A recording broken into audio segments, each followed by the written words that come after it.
Seringkali banyak orang Kristen salah memahami atau salah pemahaman dalam pujian dan penyembahan.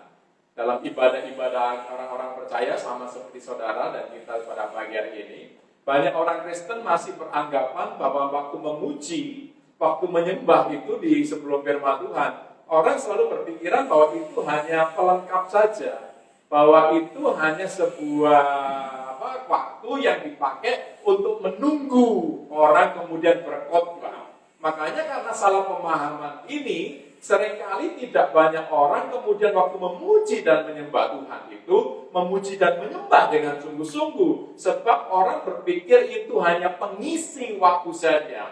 Karena orang berpikir bahwa itu hanya pengisi waktu saja, seringkali kemudian pelayanannya menjadi asal-asalan. Main musiknya asal-asalan, kemudian menyanyi juga asal-asalan, tidak mempersiapkan diri, singer asal kemudian dia tampil di depan. Tapi kalau orang memiliki pemahaman yang baik, memiliki pemahaman yang benar tentang betapa pentingnya pujian dan penyembahan, maka dia akan berupaya memberikan yang terbaik buat Tuhan, sebab dia sedang melayani Tuhan lewat pujian dan penyembahan. Ini yang kemudian saya ingin ingatkan kembali kepada kita. Saya selalu rindu dari beberapa tahun, dari awal berdirinya gereja ini, saya selalu ingin di tempat ini bermunculan orang-orang yang menjadi penyembah-penyembah Tuhan, yang menyembah Tuhan dalam roh dan kebenaran. Jadi ketika berkumpul, waktu bernyanyi, itu tidak sekedar mengisi waktu, tapi kita menaikkan pujian itu dengan sungguh-sungguh, dengan penuh sukacita, dengan penuh ucapan syukur. Kita sedang meninggikan Raja di atas segala Raja. Mari kembali kita membuka firman Tuhan yang tertulis dalam Mazmur pasal 22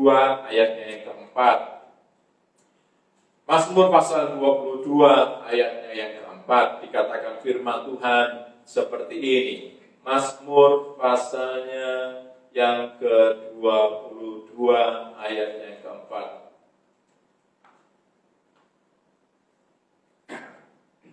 Udah dapat? Oke, saya baca buat kita semuanya.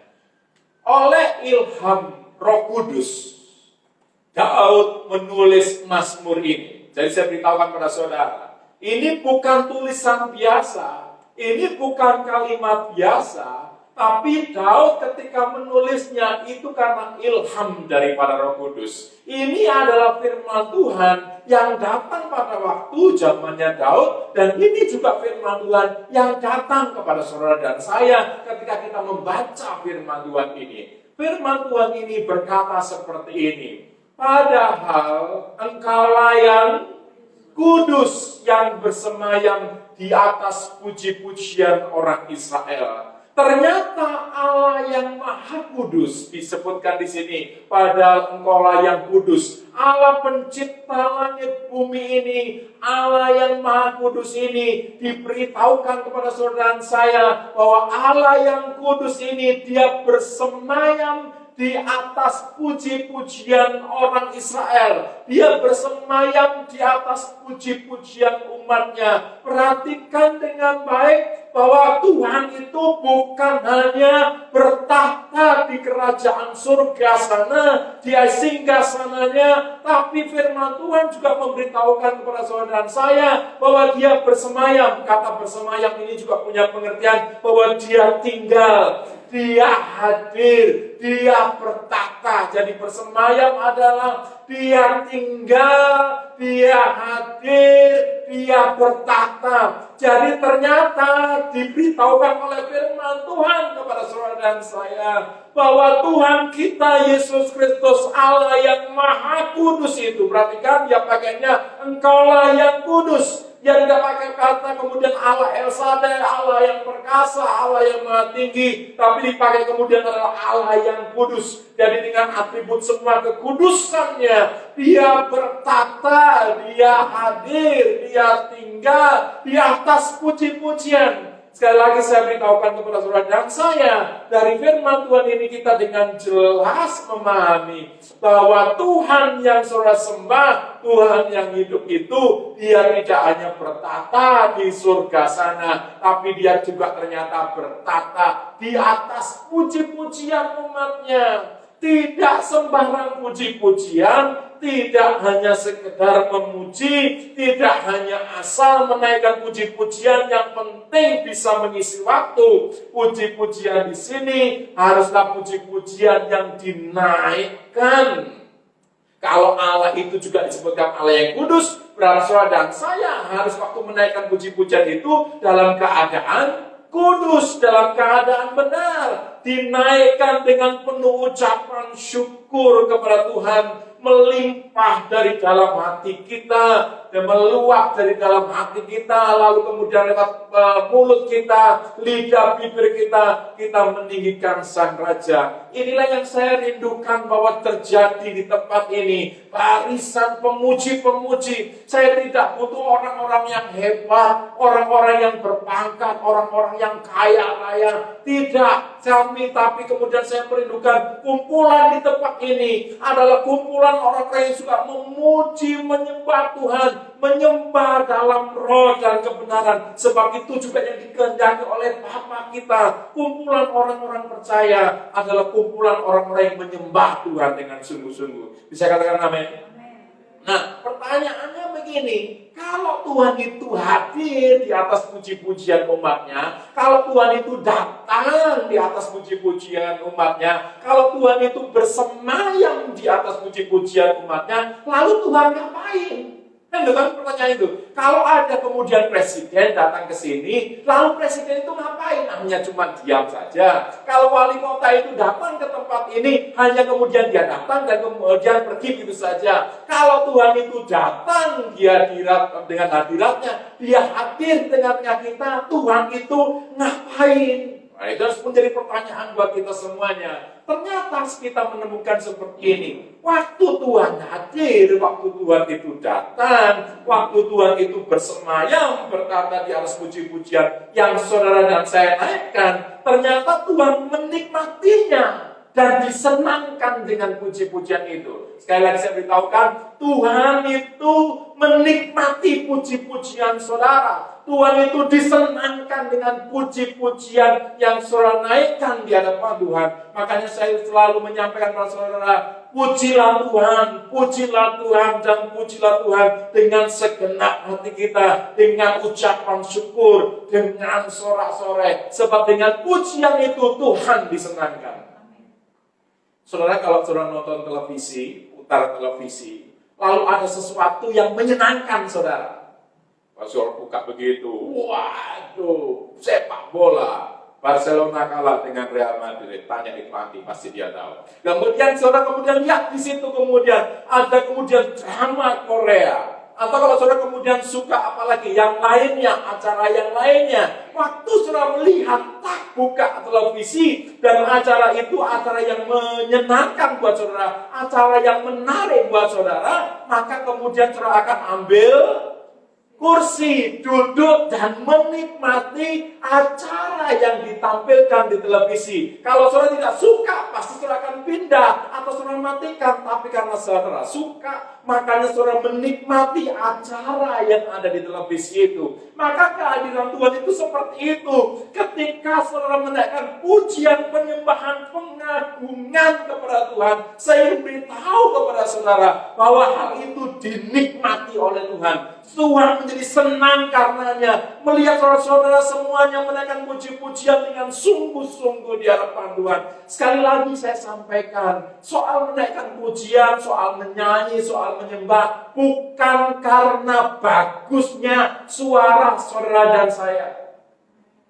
Banyak orang terjebak kalau suaranya bagus, pasti kemudian menyenangkan Tuhan. Pak, Bu, saya beritahu, bukan hanya sekedar suara yang bagus, tapi Tuhan melihat hati. Kalau kau menaikkan pujian penyembahanmu, maaf sekalipun suaramu fals, suaramu enggak bagus, suaramu maaf kayak kaleng rombeng, tapi kalau hatimu ini dipenuhi dengan ucapan syukur, kalau hatimu ini dipenuhi dengan sukacita, kalau hatimu ini dipenuhi rasa hormat kepada Tuhan, maka pujian itu disenangi oleh Tuhan.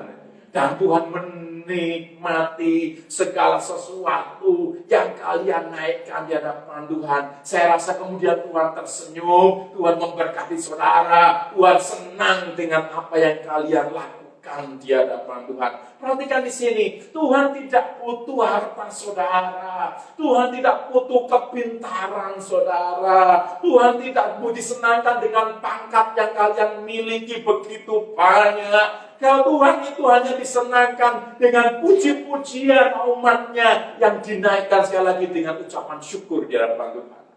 Saya akan mengajak saudara membuka firman Tuhan dalam Ibrani pasal 13. Surat Ibrani pasalnya yang ke-13. Haleluya, haleluya, haleluya. Tolong dong anak-anakku yang dikasihi Tuhan. Lihatlah kerinduan Tuhan ini. Bahwa kemudian Tuhan suka disukakan dengan pujian dan penyembahan. Makanya kemudian anak-anakku di tempat ini, khususnya yang tergabung dalam PAW, dan itu juga menjadi kerinduan dari para bapakmu ini, bahwa di tempat ini bangkit para pemuji-pemuji, para penyembah-penyembah. Saya pengen sekali gedung ini, atau nanti kalau kita punya gedung, semua orang tahu bagaimana caranya memberi pujian yang terbaik buat Tuhan. Tidak harus kemudian disuruh-suruh, dipaksa-paksa, didorong-dorong supaya menyanyi. Tapi setiap orang sudah menyadari bahwa kami ini adalah barisan-barisan pemuji dan penyembah. Kami ini imam-imam yang harus kemudian menaikkan syukur di hadapan Tuhan, memperdengarkan pujian pengagungan. Betapa indahnya kalau setiap orang yang berkumpul dia tahu posisinya, bahwa dia melayani Tuhan Raja dan segala raja. Tuhan disenangkan, Tuhan hadir dengan semua kemuliaannya. Saya merindukan hal tersebut, bahwa kita semuanya orang di tempat ini adalah orang-orang yang suka memuji dan menyembah Tuhan. Tolong untuk BAW, tolong, please, tolong. Persiapkan segala sesuatu dengan baik. Pergumulkan dalam doa saudara. Bila perlu kemudian cari wajah Tuhan dengan sungguh-sungguh. Setiap pujian, setiap penyembahan dipersiapkan dengan sungguh-sungguh. Sebab kita waktu menaikkan pujian dan penyembahan, itu bukan untuk manusia, tapi itu untuk Tuhan. Haleluya. Ibrani pasalnya yang ke-13, ayatnya yang ke-15 dikatakan seperti ini. Ibrani pasal 13 ayatnya yang ke-15. Sebab itu marilah kita oleh Dia, marilah saudara dan saya oleh Dia senantiasa mempersembahkan korban syukur kepada Allah, yaitu apa? Ucapan bibir yang memuliakan namanya. Surat Ibrani ini disampaikan, diberitahukan kepada saudara dan saya, supaya kita semuanya, marilah kita oleh Dia senantiasa mempersembahkan korban syukur kepada Allah, yaitu ucapan bibir yang memuliakan namanya. Saya ingin membaca dari yang lain, dari teks yang lain, dari terjemahan ejaan yang lainnya, dari AYT, yaitu Alkitab yang terbuka. Dikatakan seperti ini. Kalau firman Tuhan dari Ibrani pasal 13 ayat 15 ini versi AYT, maksudnya versi AYT, yaitu Alkitab yang terbuka. Dikatakan begini.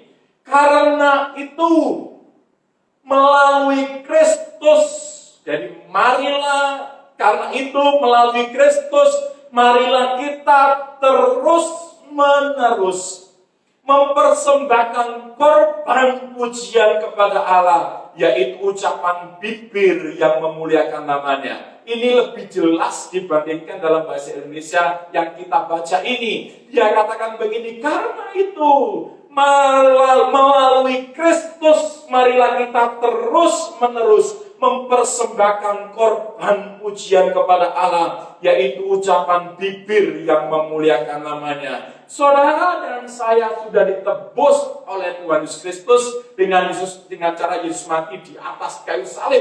Dia sudah memberikan anugerah keselamatan buat saudara dan saya.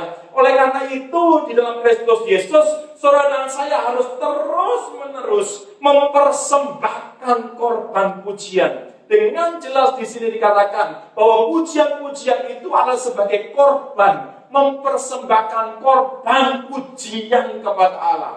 Dalam konteks perjanjian lama, kalau orang Israel datang kepada Tuhan, umat Tuhan datang kepada Allah, mereka harus membawa korban persembahan, betul? Mereka membawa sapi, mereka membawa kambing atau domba, lalu dipotong, kemudian dibakar, dan asapnya itu berbau harum di hadapan Tuhan. Itu menyukakan hati Tuhan.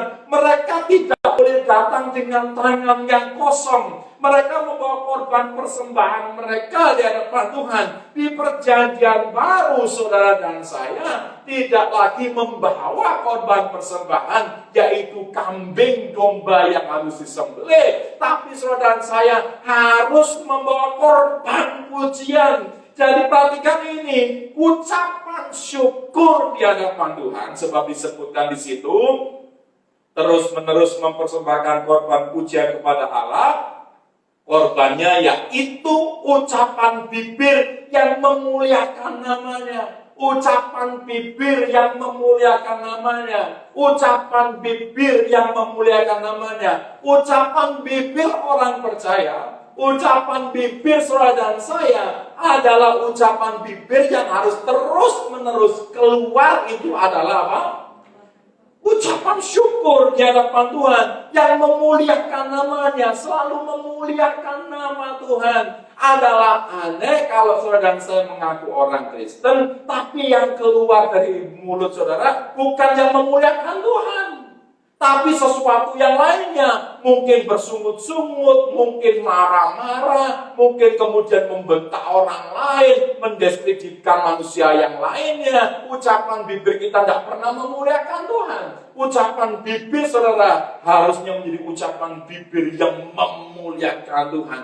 Kalau saudara kemudian membawa korban persembahan ini, hal itu kemudian saya sebutkan tadi, itu berbau harum di hadapan Tuhan. Makanya Tuhan disenangkan, makanya Tuhan menikmati segala pujian yang saudara naikkan di hadapan Tuhan. Perhatikan dengan baik. Makanya saya memberitahu pada saudara, nyanyilah dengan sungguh-sungguh. Naikkanlah pujianmu dengan segenap hatimu. Seperti tadi saya katakan kepada saudara, gak perlu malu kepada kiri kanan saudara, sebab saudara sedang melayani raja di atas segala raja. Kalau saudara datang beribadah dan kau malu, kemudian kau merasa tidak layak, ada sesuatu yang salah dalam diri saudara dan saya. Sebab saudara diberi kesempatan melayani raja di atas segala raja, harusnya kesempatan itu kita gunakan dengan sungguh-sungguh. Kita sedang memuji dan menyembah Tuhan, memuliakan raja kita, Yesus Kristus namanya. Bisa beri tepuk tangan buat Tuhan kita. Ayo puji Tuhan dengan segenap hati kita. Lalu berikutnya, kalau Tuhan datang ngapain? Setelah dia menikmati pujian dan penyembahan saudara, pengagungan yang saudara naikkan di hadapan Tuhan, Tuhan itu disenangkan dengan apa yang kalian lakukan. Terus kemudian kalau Tuhan datang itu dengan apa lagi? Yang berikutnya, yang kedua adalah Tuhan melepaskan kuasa dan otoritas bagi umat yang memuji dan menyembahnya. Yang berikutnya adalah Tuhan melepaskan kuasa dan otoritasnya bagi umat yang memuji dan menyembah. Saya ingin beritahukan kepada saudara, setelah kemudian Tuhan datang dan menikmati yang saudara naikkan di hadapan Tuhan. Yang kedua kemudian Tuhan memberikan kuasa. Yang kedua kemudian Tuhan memberikan otoritasnya. Dia lepaskan itu semuanya buat orang-orang yang suka memuji dan menyembah Tuhan. Makanya perhatikan dengan baik seperti ini saudaraku. Kalau seseorang percaya atau gereja yang suka memuji dan menyembah Tuhan, makanya gereja itu gereja yang punya otoritas. Gereja itu gereja yang memiliki kuasa. Gereja itu adalah gereja yang penuh dengan kemenangan. Sebab senantiasa menaikkan pujian, penyembahan, pengagungan kepada Tuhan. Kalau Tuhan hadir dengan kekudusannya, tidak mungkin kemudian iblis bisa seenaknya mengganggu orang-orang percaya. Kehadiran Tuhan dengan kemahakuasaan dan kekudusannya akan mengalahkan kekuatan musuh di hadapan Tuhan. Makanya pujian penyembahan itu adalah penting sekali. Yang pertama, Tuhan hadir dan Tuhan kemudian menikmatinya. Yang kemudian kedua, Tuhan hadir dan memberikan kuasa buat gerejanya. Mari kita lihat firman Tuhan bersama-sama dalam Mazmur pasalnya yang ke 149. Mazmur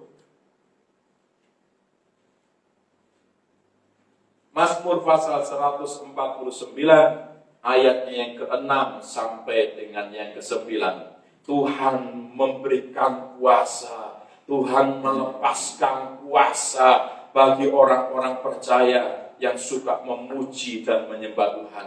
Mazmur pasal 149 ayatnya yang ke-6 sampai dengan yang ke-9 dikatakan firman Tuhan seperti ini. Biarlah apa? Yang keras dong. Biarlah apa? Pujian pengagungan Allah ada dalam kerongkongan mereka dan pedang bermata dua di tangan mereka. Perhatikan ini. Untuk melakukan pembalasan terhadap bangsa-bangsa, penyiksaan-penyiksaan terhadap suku-suku bangsa, untuk membelenggu raja-raja mereka dengan rantai dan orang-orang mereka yang mulia dengan tali-tali besi, untuk melaksanakan terhadap mereka hukuman seperti yang tertulis. Itulah semarak bagi semua orang yang dikasihinya. Haleluya. Firman Tuhan memberitahukan kepada saudara dan saya, biarlah dalam kerongkongan orang-orang percaya, dalam mulut orang percaya, selalu ada pujian pengagungan kepada Allah. Please, dengar ini dengan baik. Apapun kondisi saudara, apapun keadaan saudara yang sedang terjadi dalam kehidupan saudara dan saya, di dalam mulut kita, di dalam kerongkongan kita, yang keluar harusnya apa? Pujian pengagungan kepada Allah. Perhatikan ketika engkau sakit, ketika engkau kemudian ada di rumah sakit, terbaring lemah, ketika engkau punya masalah yang sangat berat menindih kehidupanmu, ketika engkau menghadapi hal yang tidak menyenangkan, harusnya identitas saudara dan saya tidak boleh berubah. Identitas saudara dan saya sebagai orang percaya yang selalu keluar dari kerongkongan kita, yang selalu keluar dari mulut kita, itu adalah pujian pengagungan kepada Allah. Itu adalah korban syukur di hadapan Tuhan. Bagaimana ketika kau dalam keadaan sakit, terbaring lemah, lalu kau berkata begini, Tuhan baik, bahwasannya untuk selama-lamanya kasih setianya. Atau kemudian hafal lagu ini dan berkata, semua baik, semua baik, apa yang telah kau perbuat di dalam hidupku, semua baik. Ketika saudara keadaan diberkati, engkau berkata, Tuhan, engkau Tuhan yang baik. Itu pujian pengagungan kepada Tuhan. Bukan kemudian kita menjadi orang-orang yang kemudian lupa Tuhan karena kita diberkati dengan limpah oleh Tuhan. Tapi dalam kondisi saudara pun sepertinya terpuruk, lemah, tidak berdaya, dan kau masih bisa berkata, semua baik. Itu luar biasa. Itu korban syukur saudara di hadapan Tuhan. Yang tadi saya katakan kemudian itu menyenangkan hati Tuhan. Dalam kondisi saudara kemudian terjepit, terdesak, terkurung, terkepung, terintimidasi, apapun lah istilahnya, tapi kau bisa menaikkan ucapan syukur, maka Tuhan akan memberikan kekuatan buat saudara dan saya. Dikatakan di sini kemudian apa hubungannya? Biarlah pujian pengagungan ada dalam kerongkongan mereka dan pedang bermata dua di tangan mereka. Saya ingin beritahukan kepada saudara, selain nama Yesus yang berkuasa, yang kemudian saudara dan saya mesti perhatikan, yang mengalahkan musuh itu adalah pujian pengagungan. Sebab pujian pengagungan juga digambarkan seperti pedang di hadapan Tuhan. Dia yang kemudian mampu menghancurkan kekuatan musuh. Dia yang mampu menghancurkan semua kuasa kerajaan kegelapan. Kalau saudara baca ayat yang ke-7 dan ke-8, di mana kemudian di situ disebutkan melakukan pembalasan terhadap bangsa-bangsa, penyiksa-penyiksaan terhadap suku bangsa, itu sedang membicarakan kuasa kerajaan kegelapan. Ketika saudara dan saya menaikkan pujian di hadapan Tuhan, saudara sedang berperang di hadapan Tuhan. saudara kemudian memegang pedang bermata dua, saudara menghancurkan kekuatan-kekuatan musuh yang kemudian menyerang kehidupan saudara. Naikkan pujian penyembahan yang lebih sungguh-sungguh di hari-hari terakhir ini. Amin. Jangan menjadi loyo, jangan menjadi kemudian pengecut, jangan kemudian menjadi sembunyi, karena kemudian saudara diajak menaikkan pujian, saudara dirong-rong oleh kerajaan kegelapan, kemudian pujian-pujian dari mulut kita enggak keluar lagi. Saya sudah merasakannya, saya sudah melihatnya beberapa minggu, kemudian kita melihat begini, orang-orang yang datang, orang-orang yang ada di rumah, tidak lagi bisa menaikkan pujian penyembahan di hadapan Tuhan, sebab mereka ditakuti oleh kerajaan kegelapan. Harusnya dalam kondisi itu, saya berkata, saya tidak mau kalah, saya harus bangkit, sebab saya adalah pahlawan, saya akan menaikkan pujian pengagungan kepada Tuhan, apapun kondisinya, sebab saya ingin meninggikan raja di atas segala raja, dan saya akan menghancurkan kerajaan kegelapan. Bisa katakan amin? Ayo bangkit, bangkit, bangkit. Jangan kemudian menjadi loyo, jangan menjadi lemah, jangan kemudian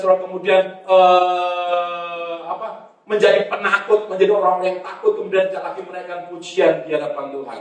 Masih ingat firman Tuhan dalam Mazmur pasal 8 ayat 3. Saya mau ulang buat saudara dan saya, bahwa ini Tuhan memberikan kekuatan dengan pujian penyembahan. Haleluya. Saya sudah menyampaikan ini, tapi buktinya, faktanya, ketika engkau dalam masalah, engkau tidak bisa menaikkan pujian di hadapan Tuhan. Padahal ini sudah khotbah beberapa waktu yang lalu. Saya tidak tahu sudah beberapa tahun yang lalu. Mazmur pasal 8 ayat yang ketiga. Mazmur 8 ayat 3. Perhatikan ini dengan baik. Dari apa? Mulut bayi-bayi. Saya sudah memberitahu para saudara sebenarnya. Yang punya anak-anak, bawa anak-anakmu datang ibadah. Daripada anakmu keluyuran sana, naik motor, anakmu keluyuran ke sana, naik sepeda. Kalau dia sudah mengerti, ajar mereka datang ibadah. Supaya mereka mengerti ada dalam atmosfer orang-orang percaya yang suka menaikkan pujian penyembahan. Kalau mereka terlatih dari kecil, mereka ada dalam atmosfer hadirat Tuhan. Supaya mereka bisa juga menikmati kehadiran Tuhan, dan mereka juga tahu bagaimana kemudian mengalahkan kekuatan musuh. Anakmu kamu biarkan sepedaan ke sana kemari, lurus ke sana kemari, kamu tidak takut, tapi tidak bawa datang ke gereja, aneh sekali kan begitu. Apalagi para pengurus, anaknya tidak tahu kemana. Dari mulut bayi-bayi dan anak-anak yang menyusu telah kau letakkan, perhatikan, telah kau letakkan dasar kekuatan karena lawanmu. Untuk apa? Membungkamkan musuh dan pendendam. Perhatikan di sini, sifat musuh itu adalah pendendam. Iblis itu pendendam. Jadi kalau ada orang Kristen yang suka mendendam, itu adalah anggota kerajaan kegelapan. Kata pendendam itu ditulis dengan kata nakam, N-A-Q-A-M, nakam. Nakam itu artinya begini, menuntut untuk melakukan pembalasan. Nah, lihat konteksnya ini.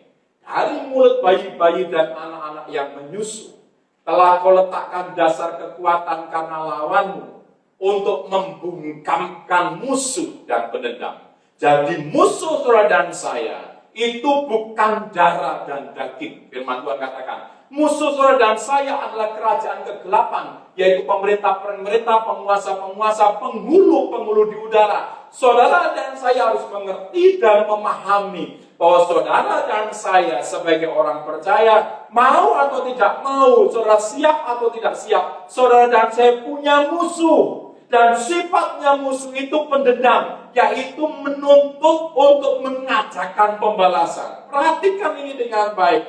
Dia tidak suka saudara dan saya menjadi orang percaya. Sebab dulunya kita adalah warga kerajaan kegelapan. Kita dulunya adalah anak-anak dari si jahat, anak-anak kegelapan. Tapi kemudian waktu saudara dan saya percaya kepada Kristus, menerima dia sebagai Tuhan dan Juru Selamat, maka sekarang kita berpindah ke warga negaraan kita menjadi anak-anak terang. Ketika saudara dan saya kemudian menjadi orang percaya, sudah dibaptis, lahir baru, penuh dengan Roh Kudus, iblis ini menjadi musuh saudara, dan dia akan mendendam sepanjang hidup saudara dan saya. Dia dendam kepada saudara dan saya. Dia akan menuntut pembalasan kepada saudara dan saya. Perhatikan ini dengan baik. Karena dia ingin menuntut, makanya saudara dan saya mesti berjaga-jaga.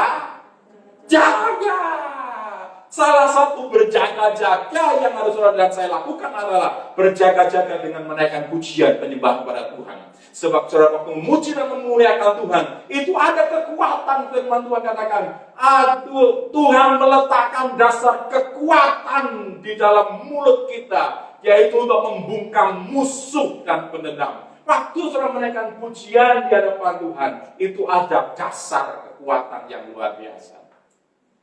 Sekali lagi saya sampaikan, selain nama Yesus yang berkuasa, pujian penyembahan adalah kekuatan yang Tuhan berikan dalam kehidupan kita. Jadi memuji, menyembah, dimanapun saudara berada, naikkan pujian. Gak perlu takut, gak perlu malu kalau suaramu gak bagus. Nyanyi saja, memuji saja. Agungkan Tuhan, sebab Dia baik buat kita untuk selama-lamanya. Katakan amin. Kata membungkam, sekali ini, untuk membungkamkan musuhmu dan pendendam. Membungkam itu biasanya berkaitan dengan apa? Bahasa Indonesia ini, membungkam itu berkaitan dengan apa biasanya? Membungkam itu seringkali berkaitan dengan mulut. Perhatikan ini, saudara dan saya mesti membungkam siapa?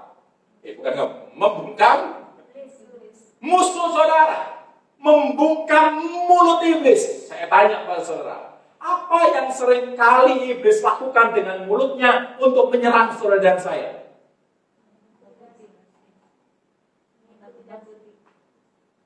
Intimidasi, provokasi, ketakutan, ngomong yang kemudian membuat saudara menjadi terintimidasi, mengalami ketakutan. Perhatikan semuanya, iblis itu tahu bahwa saudara dan saya punya kekuatan yang hebat, sebab ada nama Yesus, ada darah Yesus, ada Roh Kudus, lalu kemudian kekuatan karena memuji menyembah. Iblis tahu bahwa kita ini lebih daripada dia. Karena dia tahu bahwa saudara dan saya lebih daripada dia, yang dia lakukan cuma lewat omongan, lewat perkataan, intimidasi, ketakutan, serangan-serangan. Jangan-jangan kau lihat ini sakit gue, mulai sesak tau dadamu tuh, mulai batuk nih, mulai agak susah ini kerongkonganmu keluar. Ayo tuh, ada lama lagi ini. Waduh, kemudian, langsung kemudian saudara cari di Google ya, di Google. Ciri-ciri orang yang sesak nafasnya, yang mulai batuk. Lalu kemudian saya tanya buat saudara, itu berupa kata-kata, kalimat tidak yang kemudian saudara baca? Lalu kemudian iblis nambahin gini, gak lama lagi di umurmu ini. Aduh, kasihannya kau, baru saja mulai pacaran. Kemudian kalau kau mati bagaimana? Betul? Lewat intimidasi. 1 Petrus pasal 5 ayat 8. Saudara harus tahu peperangan yang saudara dan saya hadapi. Saudara harus mengerti peperangan itu. Saudara kalau tidak mengerti peperangan rohani, makanya engkau kemudian dibuat menjadi takut, engkau kemudian diintimidasi, engkau kemudian diserang oleh kerajaan kegelapan. Sebab dia kemudian seperti singa yang mengaum, yang menakuti saudara dan saya. 1 Petrus pasal 5 ayat yang ke-8 dikatakan begini. Perhatikan dengan baik, anak-anak Tuhan. Kalau saudara dan saya sekarang ini sedang dalam medan pertempuran, naikkan pujian kembali. Amin. Kita bungkam dia supaya tidak banyak bicara, tidak banyak berngomong, tidak banyak bacot. Kita bungkam mulut ini, si jahat, si kunyuk ini. Dikatakan firman Tuhan seperti ini.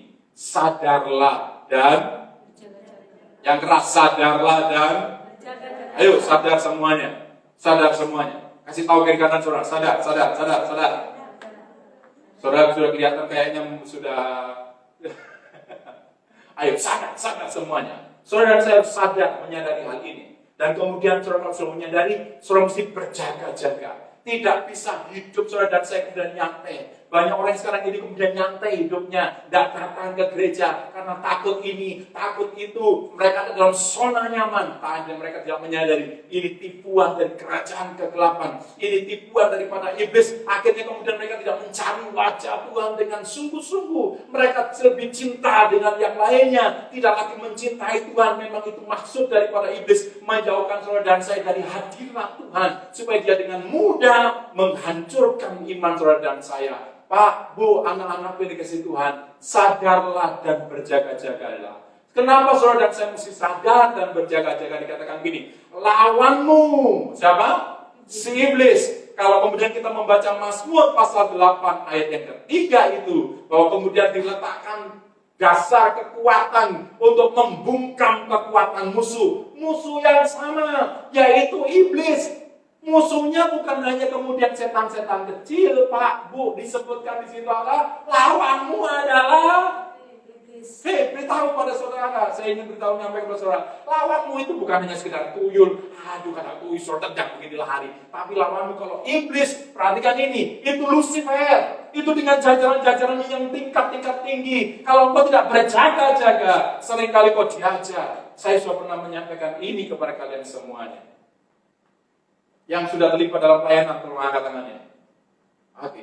Yang kemudian suka doa-doa pelepasan, angkat tangannya. Saya sekarang tanya, dia menendam tak sama kalian? Menendam atau enggak?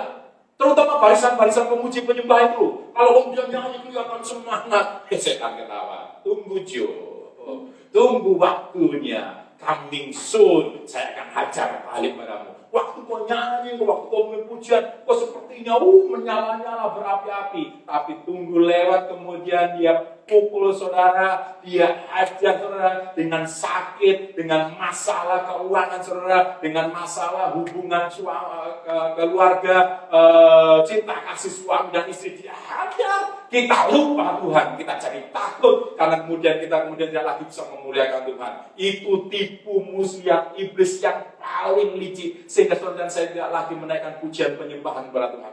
Lawan dia.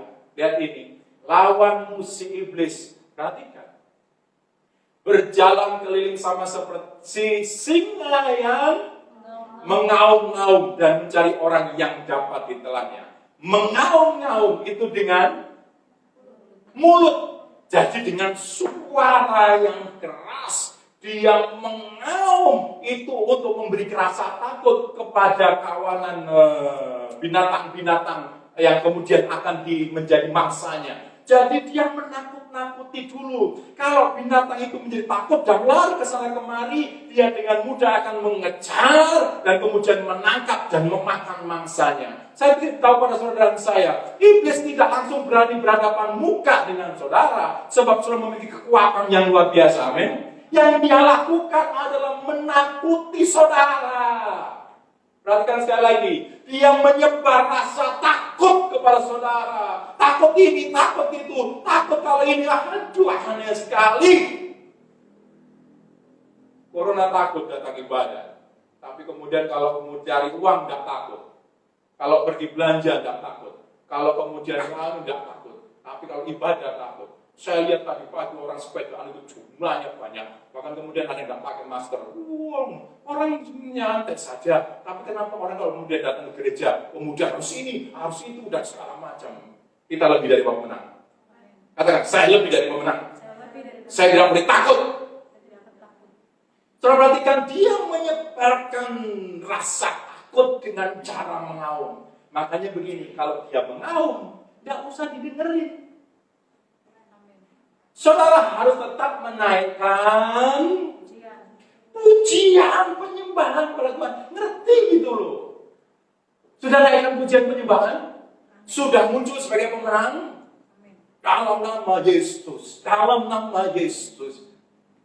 Ada kemenangan.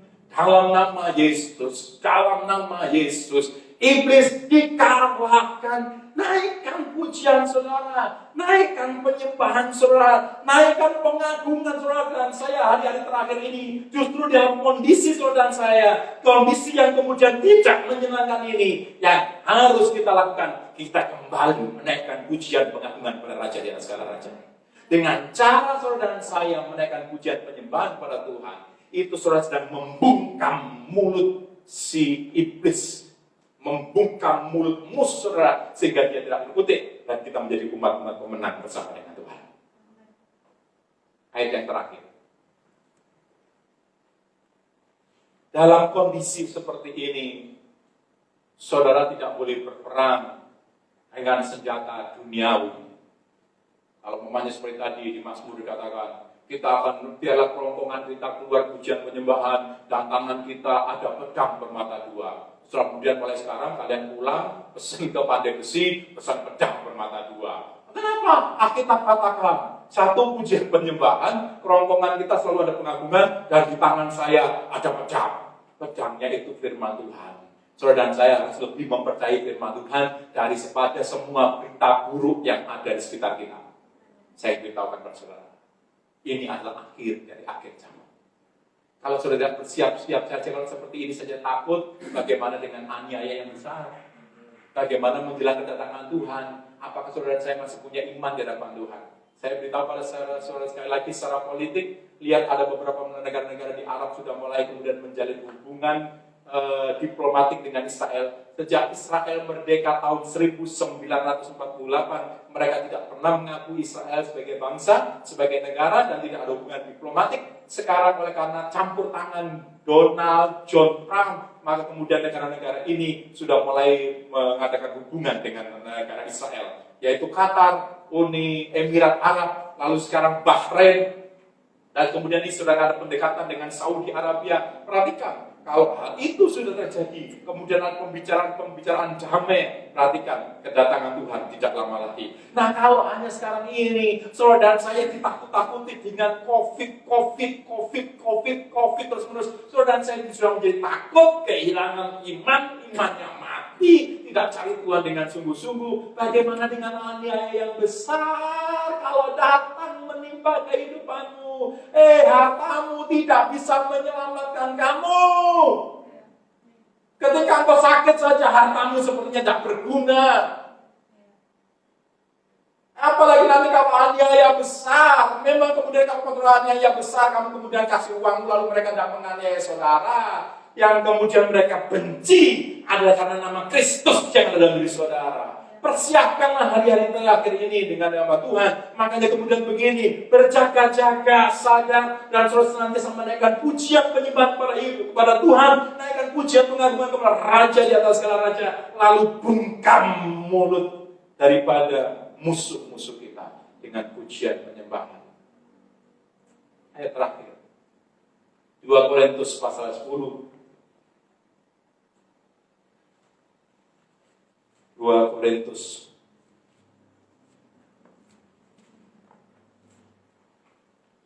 Surat 2 Korintus pasal 10 ayatnya yang keempat. Bisa bangkit anak-anak PKS Tuhan? Amin. Bisa bersorak-sorai di hadapan Tuhan? Yes. Haleluya. Beritahu mana tiap PAW yang lainnya supaya bangkit lagi. Minggu depan saya ingin full tim, singernya pasang 3 lagi. Itu ada anak-anak yang baru, ada Antik, ada Lia, ada Astrid, semuanya ajar mereka jadi singer. Ya, jadi tim kita mau pesta, kita tidak mau kalah, kita tidak mau dibodohi oleh kerajaan kegelapan. Kita selalu mengagungkan Raja di atas segala raja. Perhatikan ini, karena senjata kami dalam perjuangan, dalam peperangan rohani, saudara saya sebagai orang-orang percaya, senjata saudara saya dikatakan begini. Bukanlah senjata duniawi. Saudara perlu cari parang, saudara perlu cari senapan. Perhatikan ini. Melainkan senjata yang diperlengkapi dengan